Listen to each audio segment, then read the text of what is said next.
No. Don't come and tell me that state capture only started 10 years ago. State capture started many decades and centuries ago in South Africa. And the current State Capture Commission is not giving us a full picture. No, Carl. If you agree to do wrong, you're also corrupt. You can't play victim and say, "Oh, this so and so person corrected me." You are corrupt because you also benefit. There are many whistleblowers who refuse to be corrupted or to be part of the corruption responsibility partnerships. Surely. Are you going to give me a chance? Of course. I'm sorry. I'm getting excited, Thank you. Carl. No, it's fine. He says to the other comrades, "We've got a serious problem. Something horrible has happened to Govan. Govan has aged overnight. He's grey, man."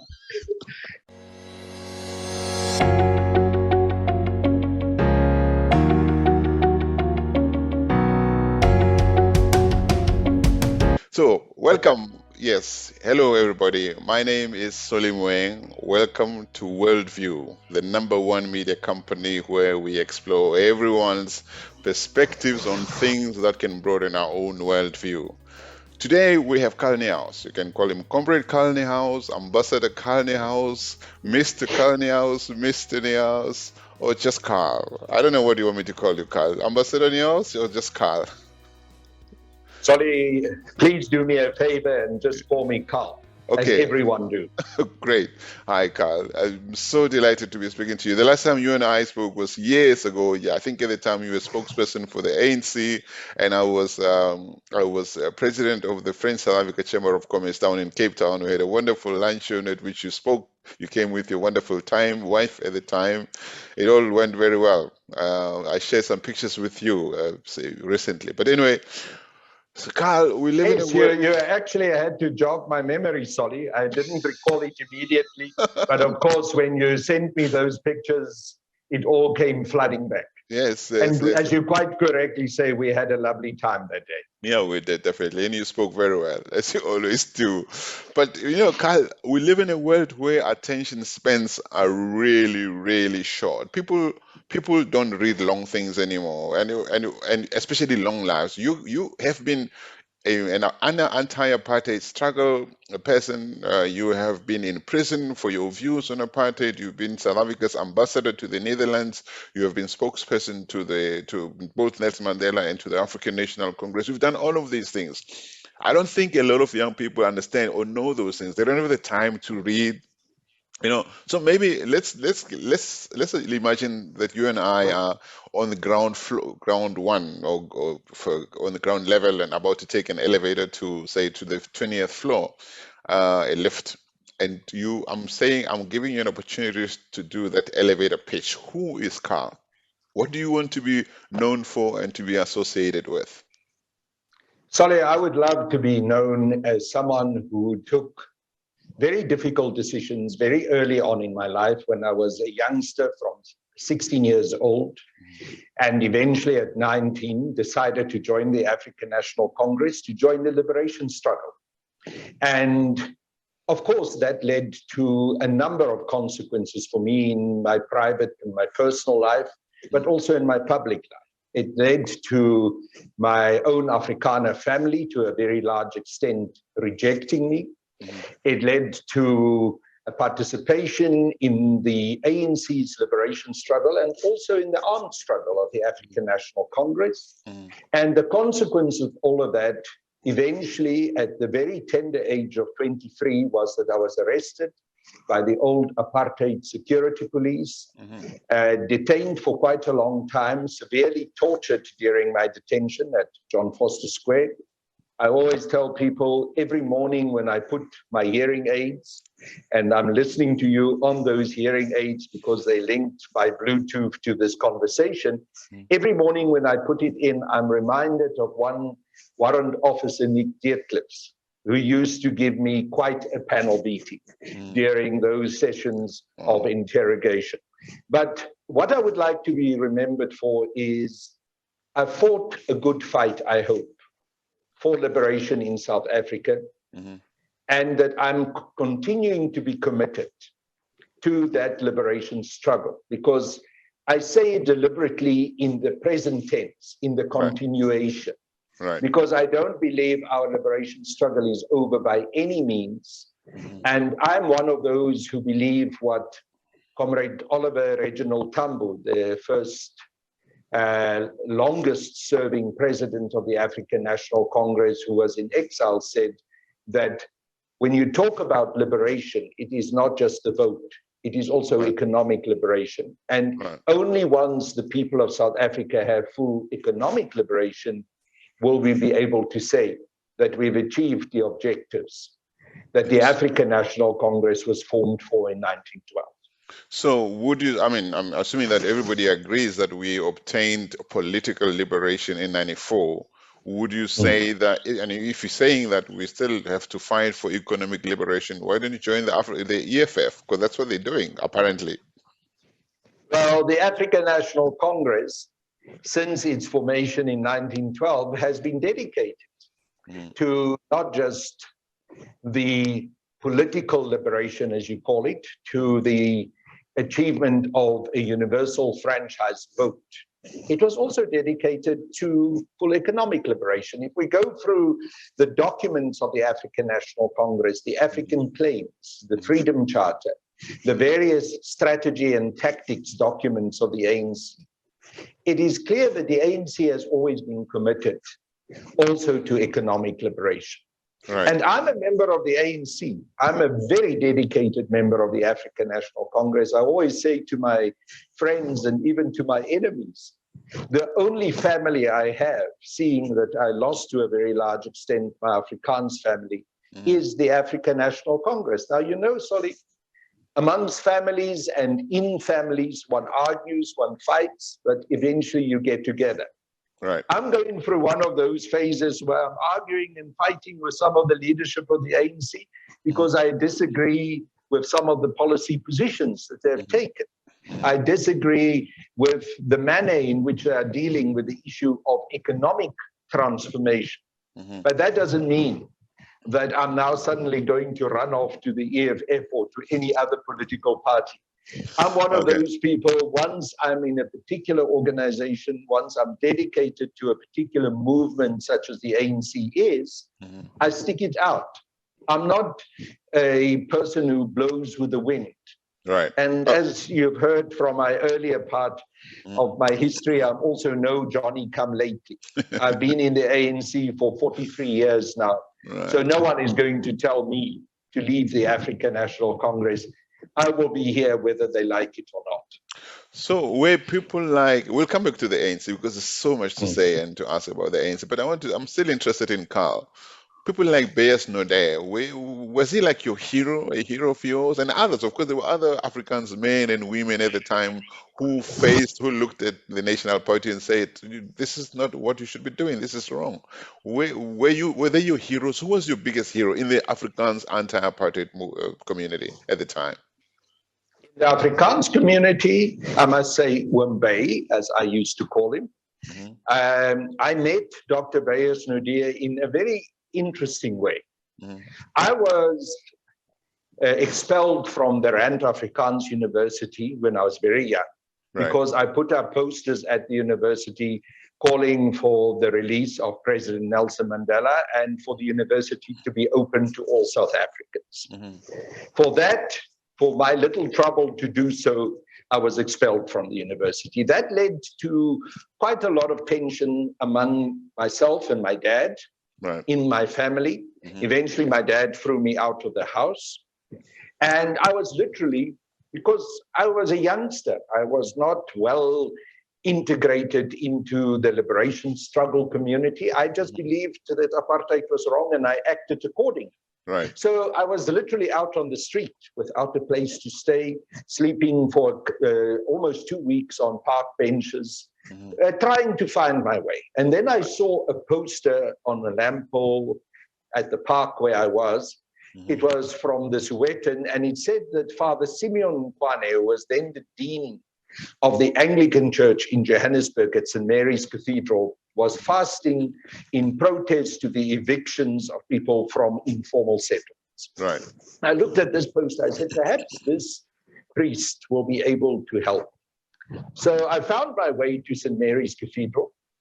I managed to get eventually into Father Simeon Kwane's office. His PA was very confused by this young Afrikaner boy who now insisted on seeing the Dean of Johannesburg.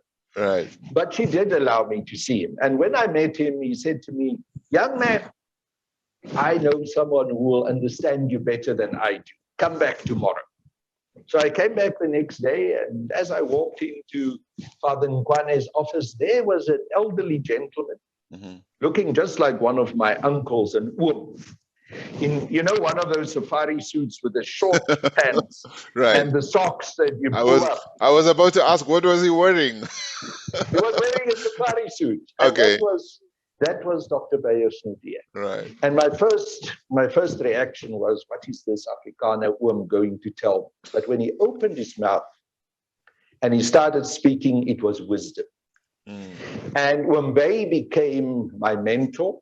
I always say that he became the father to me that my own father could not be.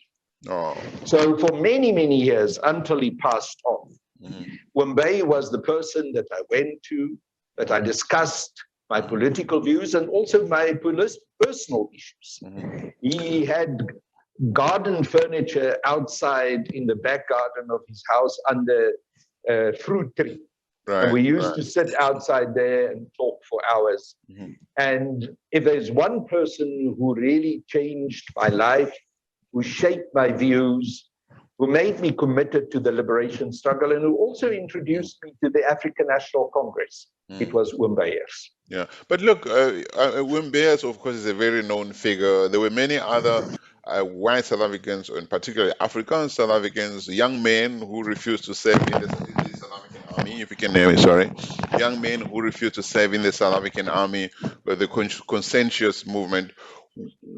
But now we live in a South Africa where the narrative seems to be against all white people. I mean, what do you say to people who say, but guys, you can't throw everybody into the same basket? You know, there were, even during apartheid, there were apparently black people who were caught on the wrong side of the line. There were white people who were caught on the wrong side of the line. What do you say to South Africans today about racial profiling? What I would say is that we have to acknowledge that there are a few white people, and I'm saying it very deliberately so, that are committed to fundamental change in South Africa, but there are not many. And unfortunately, the white community in South Africa are doing themselves a huge disfavor by not acknowledging how deep the hurt of apartheid went and how fundamental the transformation is that is required. And transformation aren't you generalizing? But aren't you generalizing? I mean, sure, why did you say some white people or some members of the white community? Well, there are a few, as I say to you, but the majority of whites are failing the transformation project in South Africa. They are not committing themselves to fundamental transformation.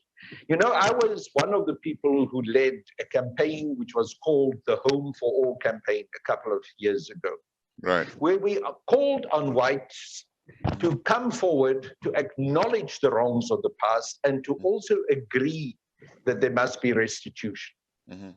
Most of the white community rejected that very simple request that I and a few other people, amongst them also the former president of the Black Sash, Ms. Mary Burton, and others made.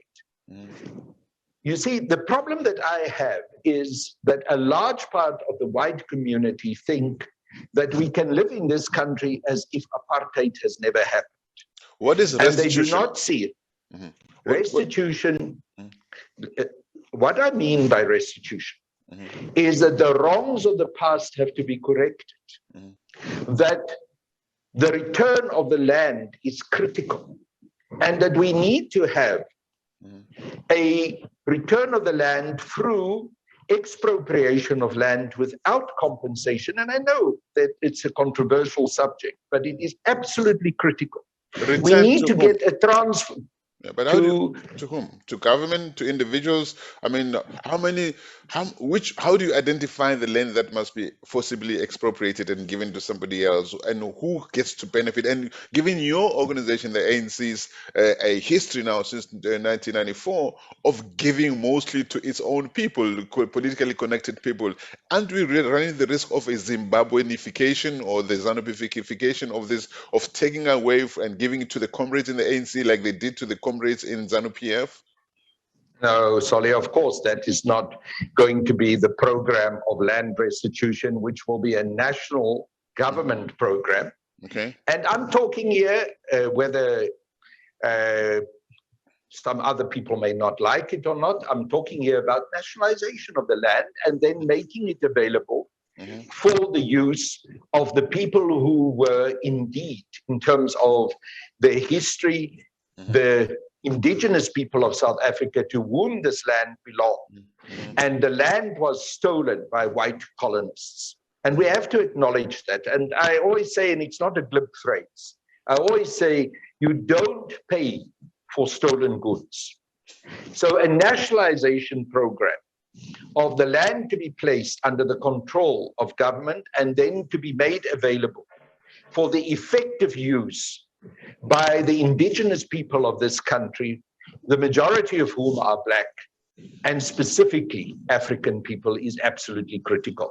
And if the land issue is not addressed, the rest of the economic transformation that we need to see in South Africa will not succeed, because land lies at the absolute foundation of the economic disempowerment and disenfranchisement of the people of this country historically, and land will be the foundation of the return of economic power to the majority of South Africans. So are you suggesting that all land that is currently in private hands must be given to the state, and the state, which is currently run by the African National Congress, will, mindful of human rights and the constitution and economy, especially food security, the economy of the country, they would do the right thing to make sure that the country's productivity doesn't go down, and that not only politically blessed people will benefit?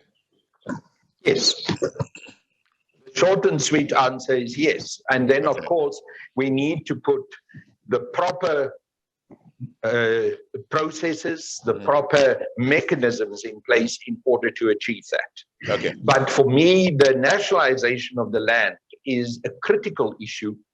And where the debate really should be for us is not about this issue of nationalization of the land, because that's the only way we're going to return the land to the majority of South Africans. But the mechanisms that we're going to use to avoid exactly the fear that you are expressing, that this may become something where, friends and pals are empowered and the majority of people still stay outside that empowerment program. Right. But Carl, we're talking as if the ANC is still one united organization. We know that it's not. You and I know that it's not. I mean, everybody is talking about, or maybe from where you said you are regarded, and I want you to tell me later, or if when you respond to this, whether you think South Africa misunderstands Carl Niehaus. All right.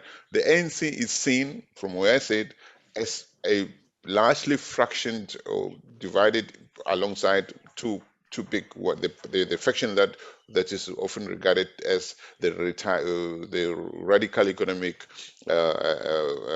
transformationist faction, which you are apparently part of, and there's the other one which is often described as progressist, whatever that means. Which ANC agrees with where? Do you think the ANC will ever agree anyway to take away land as you describe it and do with it as you describe it?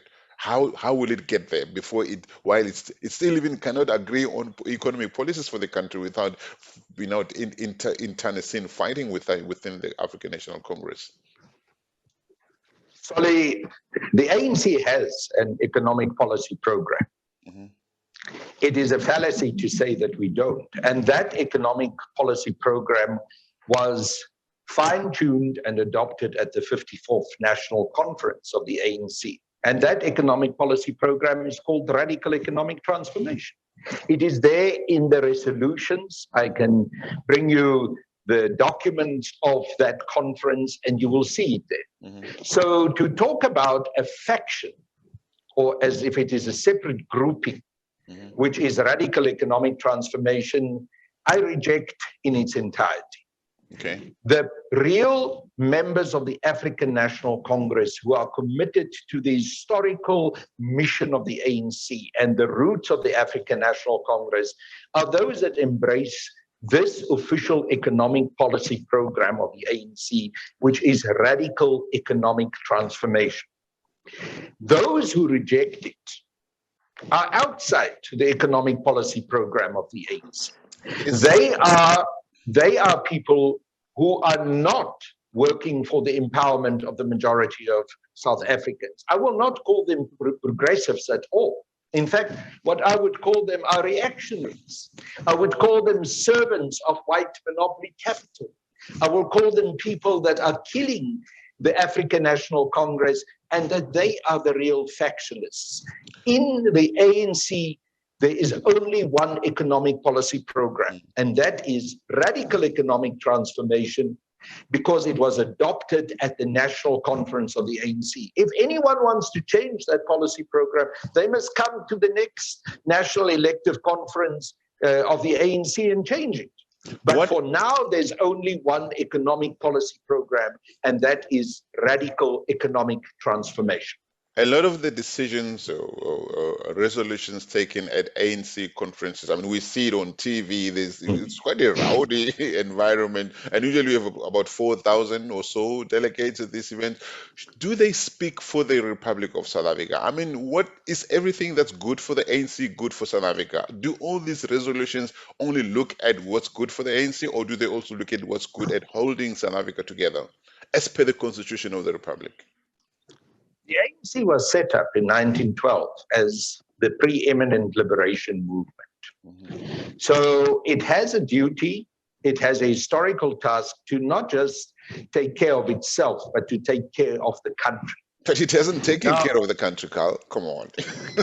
Wait, Solly. Okay. I'm going to respond to Okay, sorry. Now, the challenge for us is to make sure that we continue to live up to those ideals of the founding fathers and mothers of the African National Congress. And those ideals were the full empowerment and liberation of the majority of South Africans that are Black and especially African people. So for me, the challenge is whenever I'm involved in ANC work, is to go to that touchstone, that test. Does it work for the liberation and empowerment of the majority of Black and especially African people? I believe when I look at the historical documents of the ANC, when I look at the Freedom Charter, the African claims, and as I've said, all the various strategy and tactic documents of the ANC, that radical economic transformation is truly the backbone of those policy positions, and that we need to work for that implementation. Now, you're quite right that the ANC is not at this stage a united organization. And unfortunately, there are those that have lost their way, who have turned against this historical mission that the African National Congress has. And I would argue that at the moment, those who are in control of the National Executive Committee of the ANC, and I would even say President Cyril Ramaphosa, find themselves in the group who've lost their way. And we need to change that. That's why, and I know it sounds perhaps radical, but it's not. It is more in terms of commitment for the ANC's future. That's why I've been quite open in saying that the time had come for the current national executive of the ANC and President Cyril Ramaphosa to go. They are failing the ANC and they are failing the historical task of full liberation that the African National Congress has been given. Do you think the Constitution of the Republic of South Africa is still the supreme law of the country and it should be protected as such by all of us? Of course, the Constitution is the supreme law, but the Constitution is not a holy writ. It is possible within the provisions of the Constitution to change the Constitution. Democratically. And the Constitution, yes, of course, always democratic. Yes. And of course, the Constitution was the product of negotiation. I was part of those negotiations, although I was a junior member of the ANC's negotiating team. I know that it was a compromise. I know that there had to be compromises made in order to move us forward and to get us to those first national democratic elections on the 27th of April, 1994. But I do not believe the Constitution is perfect. It is not a holy writ, and there are problems in this Constitution, and we should be prepared to consider changes that will help to empower the majority of South Africans further, and we should be prepared to consider making changes, especially to those clauses in the Constitution that prevent economic empowerment.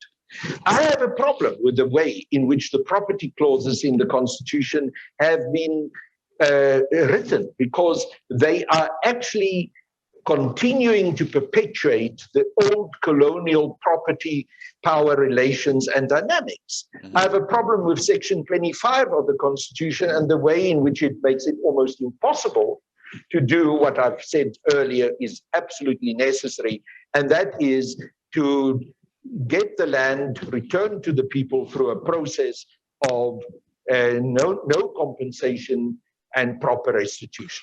Now, these are the things that needs to happen. And if we want to do it, it may be necessary to change the Constitution. But of course, I agree with you. It always has to be done properly, legally, democratically.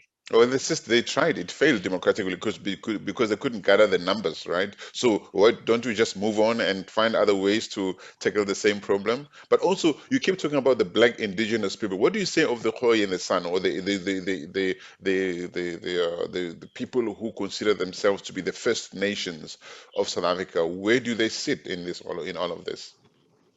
Let me first respond to your earlier remark about not being able to change the Constitution and shouldn't we just move on.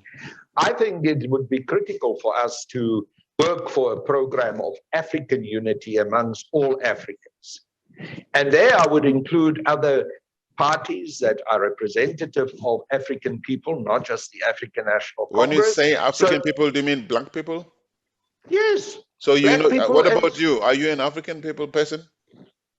I am a South African who happen to be white, but who associate myself with the ideals and the program for the empowerment of the majority of Black and especially African indigenous people. So in that way, I am part of that struggle, and I have fully committed myself to that struggle. But this African unity that I talk to is a program that we should push very hard. And I believe if we succeed in doing so, we will eventually also succeed in a democratic way to get the majority of a 2/3 in our National Assembly, in our national parliament, in order to make what I would consider to be important and necessary changes to our constitution. What do you say to a young Afrikaans child who was born, say, 20 years ago or 15 years ago in a poor white family, who would see South Africa as home? Do you say because of what people who look like you did in the past, you can't get A, B, or Z? It's maybe you must go and look for opportunities outside of South Africa? You are part of South Africa, but you are a person in a historical context who have to understand the historical developments that led to the South Africa that we have today. So as a young white South African or young white Afrikaner, from a poor family, from a poor background. Yes, okay, poor, you still have to acknowledge that in terms of your whiteness, your community had been privileged. And it is true. And it is true that you therefore have to acknowledge that there has to be transformation, and you can either choose to be part of that transformation program. You can either understand the historical context in which you find yourself, or you can become a reactionary. Hopefully you won't become a reactionary. You will participate in that program and understand your historical roots and context in which you live in this period now of 2022. Okay, Carl, let's move on a little bit to the Carl of 2022. I mean, 2020, maybe 2019. In recent years, you have strongly associated yourself with former President Jacob Zuma. Jacob Zuma has been accused of many, many things. Of course, he hasn't been to court for all the reasons that we know. He has always managed not to appear in the courts. Maybe one day he will, maybe he won't, we don't know. But he's also heavily accused of having been at the center of the state capture project. This state capture project, we must talk about the opportunity cost of it, the money that was given to the Guptas, the power that had been vested to Zuma and the president and the ANC electorally. That ended up with the Guptas. An example is the so-called deployment committee of the ANC was. We know, even you can deny it. It was run by the Guptas. They decided who becomes CEO of what state-owned entity. Zuma allowed that to happen. They even had a hand in the appointment of ministers for South Africa. Why are you so strongly associated with Zuma, given all of these things that we know? Let me first of all challenge some of the assumptions that you made. Okay, sure. Like you say that the deployment committee of the African National Congress was run by the Guptas. This is propaganda. It is not the reality. At the same time, you want to tell me that the Guptas were fully in control of the African National Congress and of South Africa. It is propaganda. It's not true. The Guptas, compared to the large economic powers in South Africa, were like a spaza shop. Compare Johann Rupert, the Oppenheimers, the Menels, and many of the other big, truly big economic empowered families in South Africa with the Guptas, and you realize that the real state capture in South Africa has happened many, many centuries and decades come on. ago. Look, I don't like to interfere to intervene like that. Come on, let's talk about the private sector one side, and let's talk about how those people in the private sector got their wealth. We can have a conversation about that. I'm talking about the access that was given to the Guptas to the public funds, to the public first. There are many attempts that are well documented, especially through the Zondo Commission, to interfere, to appoint people in the private sector. They control of our taxes. Forget about the rupee. We can talk about the rupee. I'm not saying we shouldn't, but let's not mix these two. No, they are absolutely mixed. Okay. The private sector's involvement in the South African economy and with the government is one that we can never deny, because if you talk about corruption, corruption never just happens inside government. I know. There is a corrupter and a corruptee. No, I agree. I disagree. No, absolutely. You can disagree with me, but there are two corrupt parties. One is on one side of the line, the other is on the other side of the line. There are people like Themba Maseko and others. No, Carl. If you agree to do wrong, you're also corrupt. You can't play victim and say, "Oh, this so and so person corrupted me." You are corrupt because you also benefit. There are many whistleblowers who refuse to be corrupted or to be part of the corruption responsibility partnerships. Surely. Are you going to give me a chance? Of course. I'm sorry. I'm getting excited, Carl. No, it's fine. You can get excited, okay, but go at ahead. the same Okay. time, no, you're you right. have to allow me to make my point. And the point that I'm making is not fundamentally different from the point that you have made so strongly just now. Okay. Yes, there is, of course, a responsibility for anyone who allows him or herself to be corrupted. At the same time, there is also the need to deal with those people who are the corruptors. And in many instances, that comes from the private sector. And we cannot concentrate on the one at the cost of the other. And the biggest corruptors in the South African environment have never been, and I'm not trying to do what if-ism and all of that, or introduce other subjects, but the biggest corruptors in the South African environment have been consistently the big white monopoly capitalist companies. And they have done so in the historical colonial past in South Africa, and they continue to do so.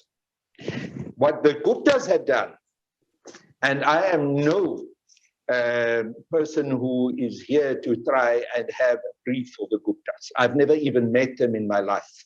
I don't know them from above soup. but they did disrupt some of the corrupt activities of big white monopoly companies.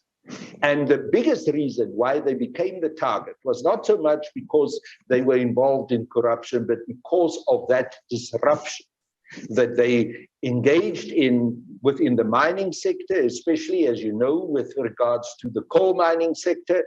Brian Molefe speaks very extensively about what was actually happening in the coal mining sector and the evergreen contracts that he was faced with, that he faced in Eskom when he became the CEO of Eskom. And when he tried to change that and make a difference and get rid of some of those big companies, all hell broke loose, because this was now challenging the fundamental foundations on which the South African white monopoly capitalist enterprise is resting in South Africa.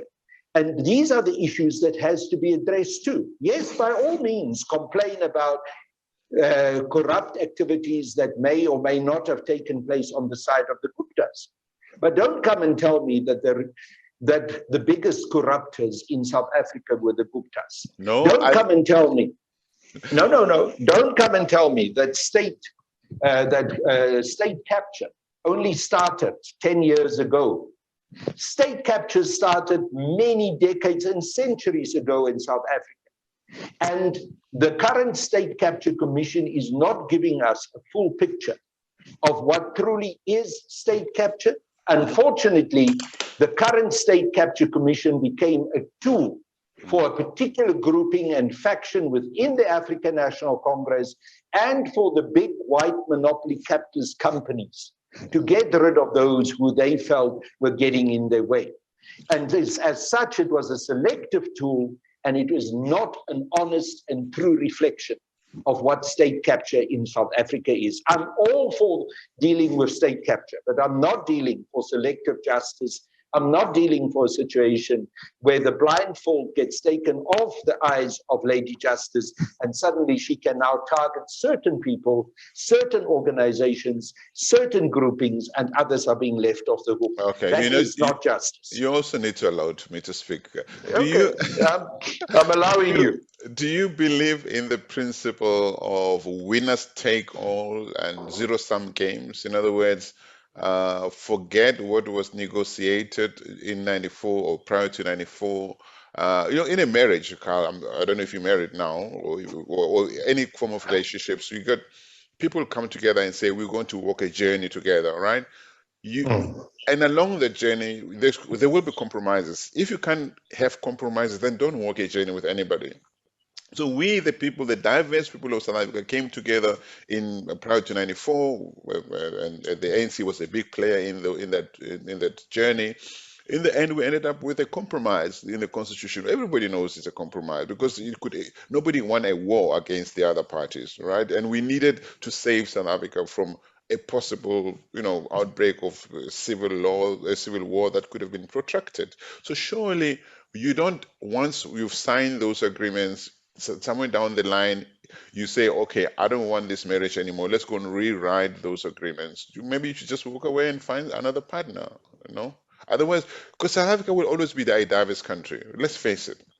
There'll not just be one group of South Africans. How do we make South Africa work mindful of the colored people, the Indian people, the San people, the white people, so that it's not just about the black people? Of course, there's got to be a level of development, economic development, enablement that ensures that people, especially those who were disadvantaged through apartheid, of course, get to see that there can be opportunities for them. But that shouldn't be done by saying to the white little child that I explained to you earlier, from poor family, sorry, because of what your people did, you got to pay. You can't get into their job. Surely there's got to be a humane way to build this awesome country of us with so much potential. Sorry if I was understood to have said that there's no future for the white child that you referred to earlier. I'm misunderstood. Okay. I asked of that white child the challenging but not impossible understanding of the environment and the history where we come from. Right.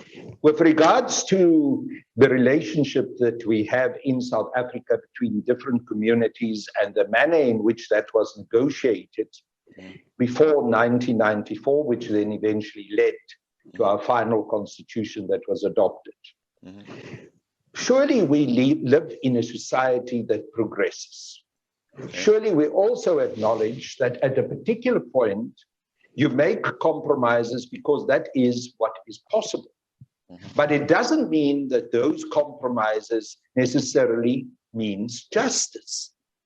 I will never claim that the Constitution of South Africa that was adopted was a just constitution in terms of addressing the injustices of the past in a proper way. I think I would be entirely wrong to make such a claim.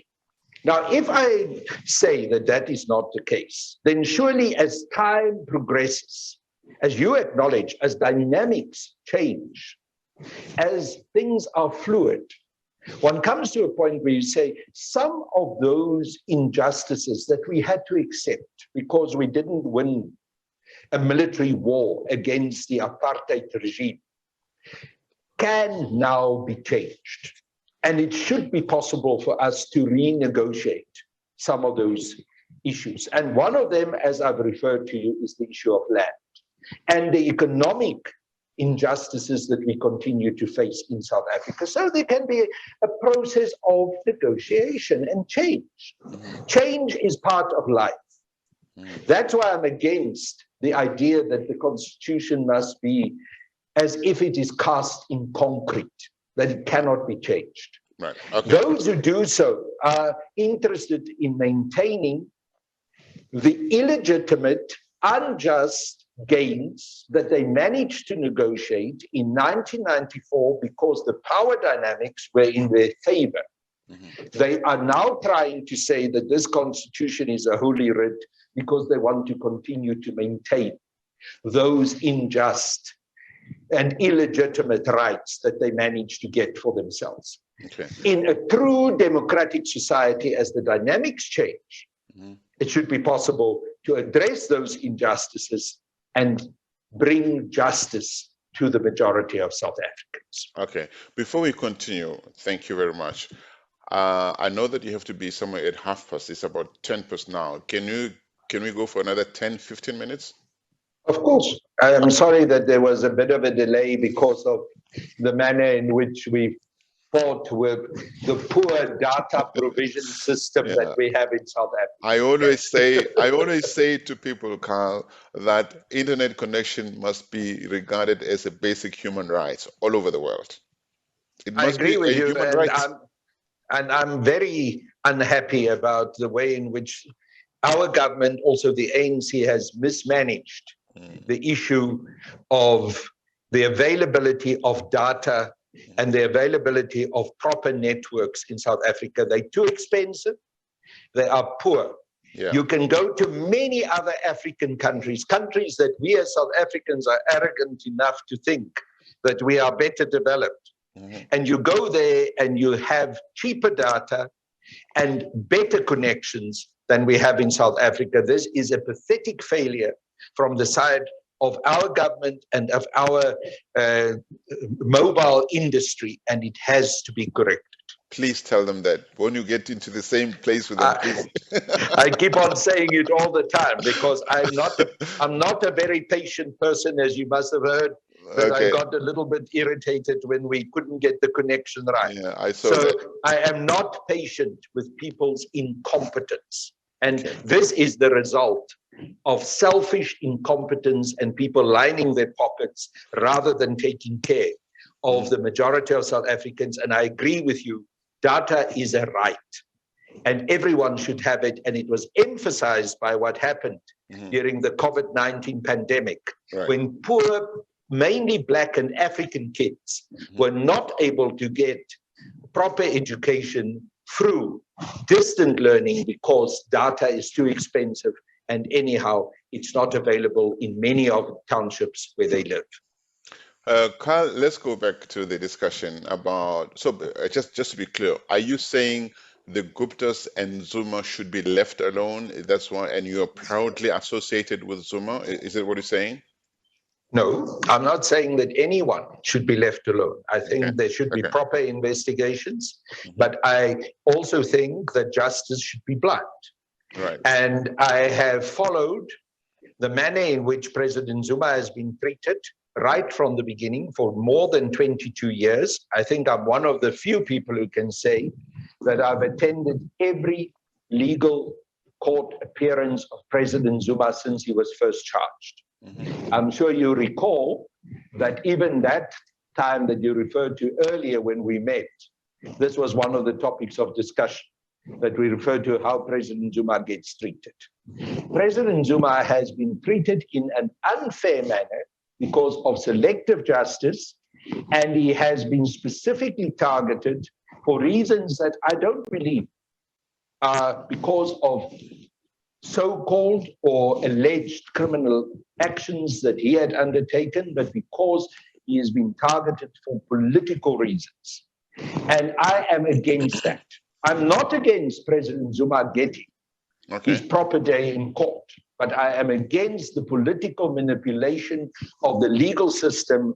I have raised it from the first day that I saw it happening, and I will continue to raise it every time that I see it happening, whether it's with regards to him, whether it's regards to Comrade Ace Magashule, whether it's regards to Bongani Bongo, and even to myself. I'm now being arraigned in court for issues that have got nothing to do with anything else but political targeting, because there are those who do not like the political positions that I take.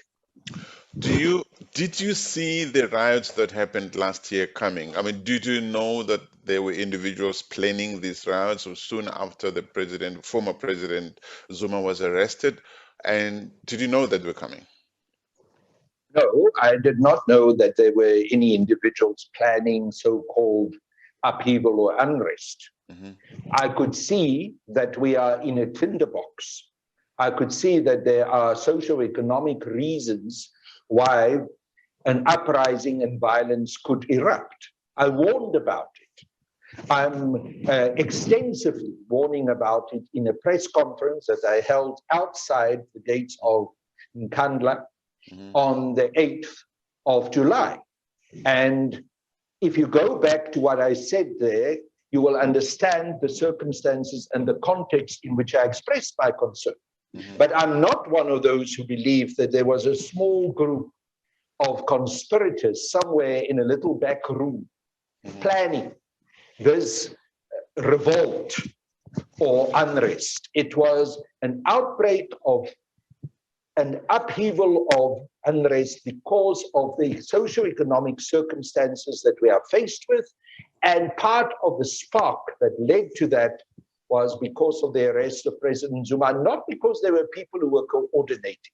So but because there are South Africans who look at President Zuma and see him as a symbol of hope.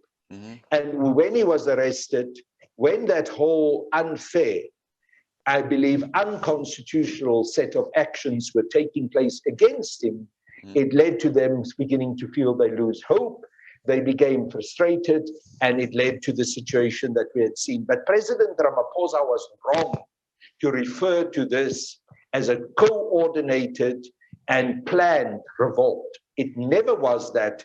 And the subsequent hearings that took place that looked into what happened confirmed that those of us who said that his assessment at that time about it was wrong were right.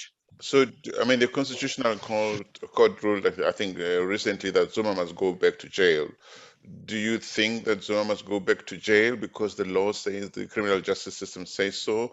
And also, suppose people were, okay, maybe the previous riots were not coordinated. Suppose it were to come to your attention that people are planning another similar riot. Suppose if Zuma were to be arrested, would you report them to the police? Let me first of all deal with your issue on whether the Constitutional Court said President Zuma had to go back to jail. President Zuma is currently under medical parole. The issue of medical parole is still a matter in the courts. So he is doing what the court determined and what in the structures of the Department of Correctional Services, I believe was correctly possible to give him the possibility of medical parole, and which was granted to him. I do not believe that President Zuma received justice. I don't believe that the Constitutional Court process that led to him being sentenced to 15 months of imprisonment was correct. And I've explained that. I don't believe there was a proper court hearing. I believe that he was sentenced without proper and due legal process. But despite that, and I think this needs to be emphasized, President Zuma had taken the decision that he was going to hand himself over to the court and to the prison. He went to escort prison himself and handed himself over. So while he was raising his concerns, at the same time, he was not refusing to go to prison, although he continues to say, I will use whatever legal avenue I have available to myself to challenge that judgment and to try and turn it around. And that is the correct way of doing things. Now, I don't know of anyone who is in a conspiratorial way planning for unrest, but I can tell you, and I say this again, as I've said before, the South African environment is a deeply unequal environment. The poverty that the majority of people in South Africa are suffering are unacceptable. The dynamics of that situation creates for us an inherently unstable and dangerous environment. And we need to address that. Rather than trying to use police enforcement, trying to use as much force as possible, we should attend to the issue of economic justice. Okay. And economic justice can only be achieved. And sorry, I can see you becoming a little bit uncomfortable. You want to No. You're shifting in your I don't want to lose you. Economic justice, sorry, has to be fundamental transformation of this economy. It's not going to be trickle-down theories. It's not going to be neoliberal economic policies. It is not just going to be investment conferences where you cheer along investments that people have anyhow many eons ago decided to invest, and now you want to present it as new investment. You know exactly what I'm referring to. So this recent investment conference, which was a fallacious event. Listen, Carl, I'm enjoying this conversation with you. I'm just, if I seem to be getting edgy, it's because I have so much to talk to you about. I don't want to. Let's continue talking. So, okay, earlier on in this conversation, you mentioned that the ANC, or the part of the ANC that you are comfortable, you are with or aligned with, is not happy with the current National Executive Committee of the ANC. And I understood you to be saying you guys obviously have an elective conference coming up end of this year.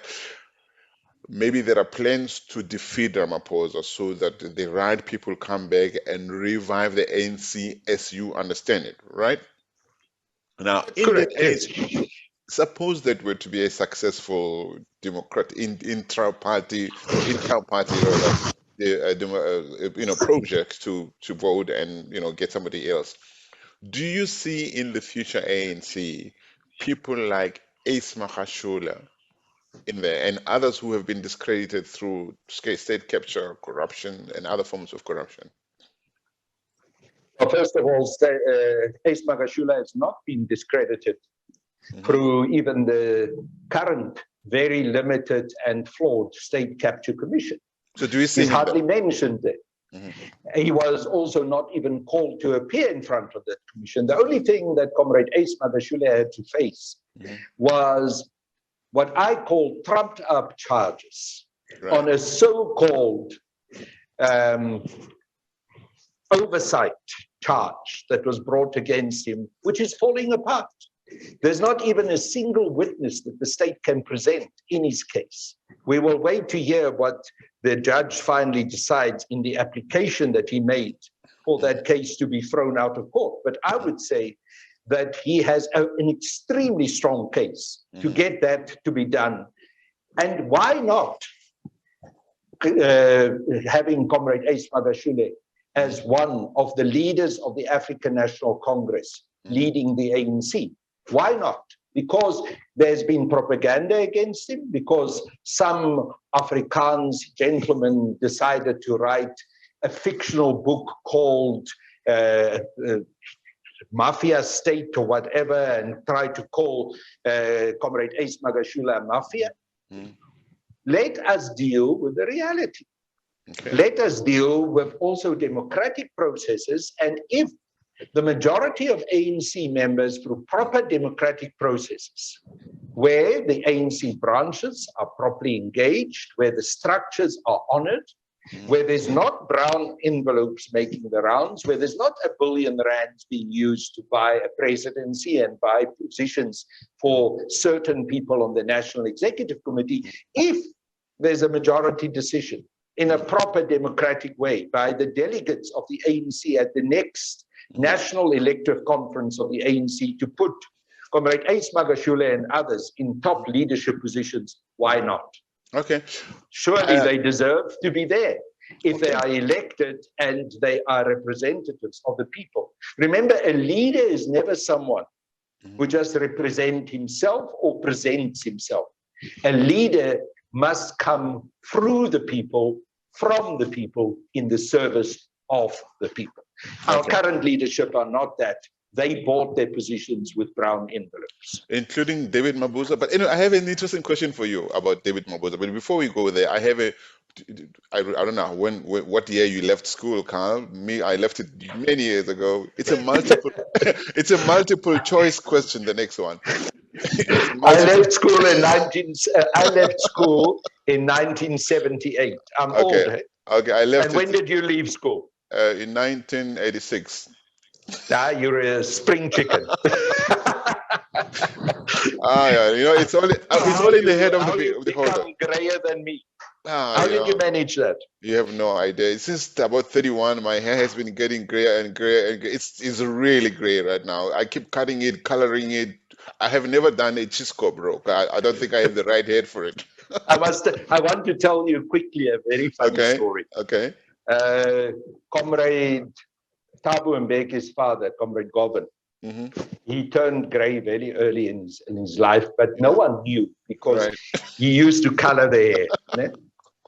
So he was detained together with the rest of the Rivonia trialists. And they say one morning, Comrade Walter comes into the cell. They were kept separate, so they didn't see each other all the time. And he says to the other comrades, "We've got a serious problem. Something horrible has happened to Govan. Govan has aged overnight. He's gray, man." So, of course, what happened was he couldn't get color, that hair color in detention, so the hair became gray. So I don't know, Solly, are you really gray, or have you decided just to look like an elderly gentleman and peroxide those hair? I love that question, because when people ask me that question, they're actually saying, Solly, that gray hair doesn't suit you. But it's actually really gray. I'm giving you a backhand compliment. I'm telling you, that you're actually looking quite well for your age. Thank you. Okay, I didn't like the for your age part. Just so you look well, okay, and stop there. But you see, I'm trying to flatter you, not to ask me difficult questions. It's working. But let's proceed with the question. Two questions. Yes, a multiple choice. Multiple choice. Carl Niehaus loves A, South Africa more, B, the ANC more. It's a false equation, because the African National Congress has been set up. I'm asking you. South Africa. Whom do you love first, South Africa or the ANC? I love both, because the ANC serves South Africa. So the one doesn't come before the other, and one must never come before the other. Is that what you're saying?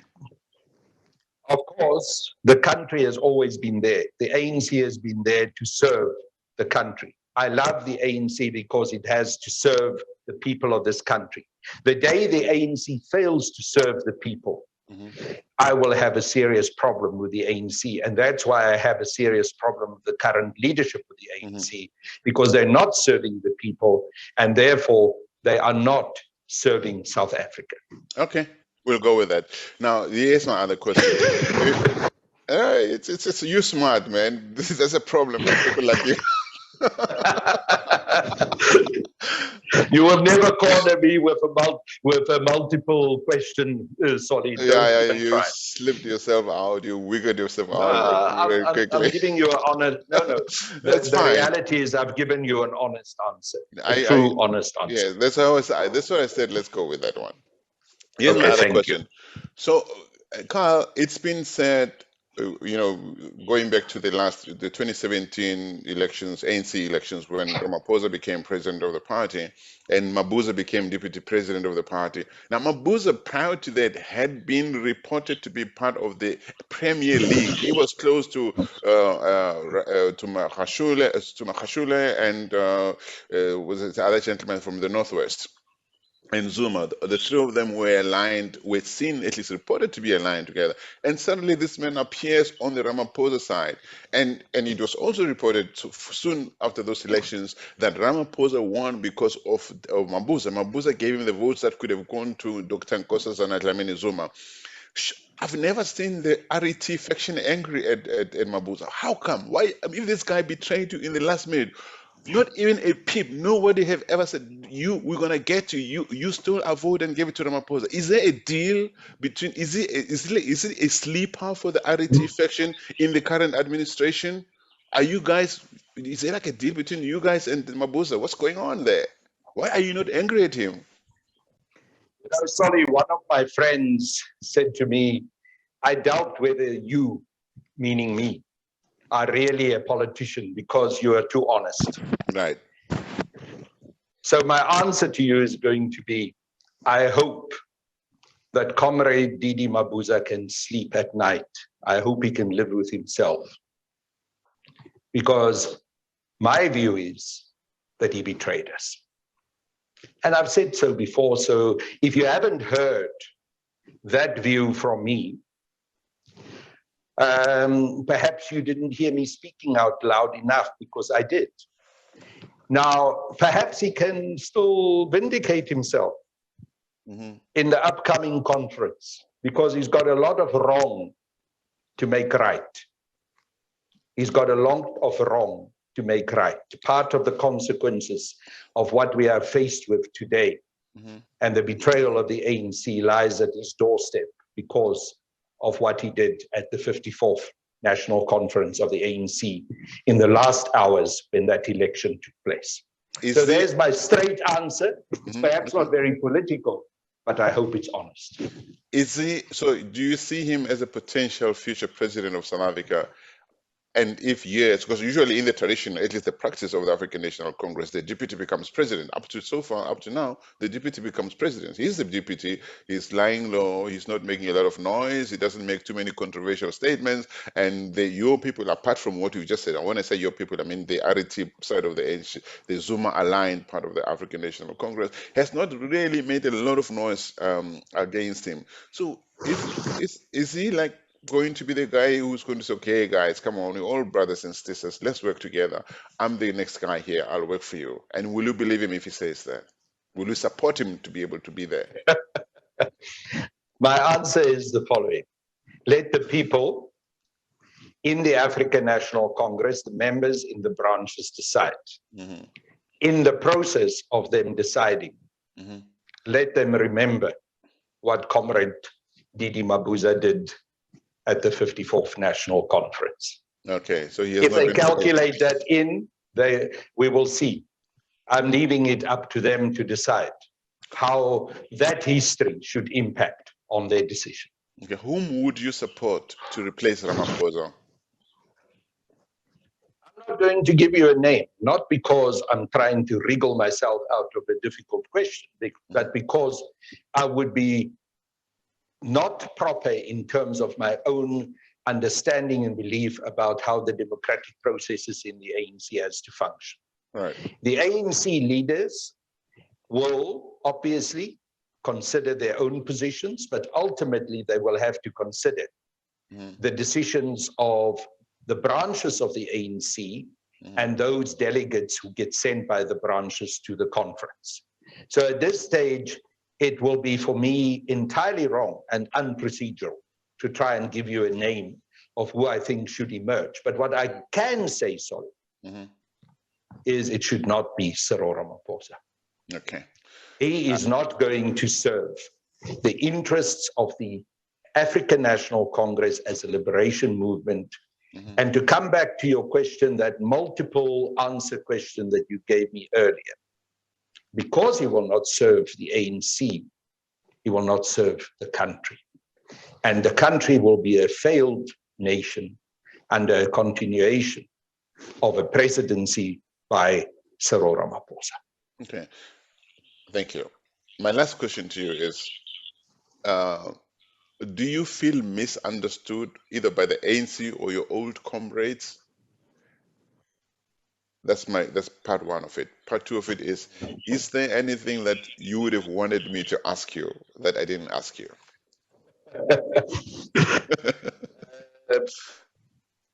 Yes, I do feel sometimes misunderstood, because I think there are people who try to say that I've changed, who say that the Carl who was part of the African National Congress in the 1990s and who was spokesperson of President Nelson Mandela and of the African National Congress is not the Carl of today. That is not true. I think the people misunderstood who I was then if they have a problem with who I am now, because I'm exactly still the same person. I am still committed to the same ideals. I did not join the African National Congress in June 1979 on a little hill outside Gaborone to see a continuation of white monopoly capitalism and the continuing exploitation of the majority of Black and especially African people. Right. I didn't join the ANC for that. I didn't join the ANC for South Africa to be the most unequal society in the world. So that is what I want people to understand. So I am still the same person.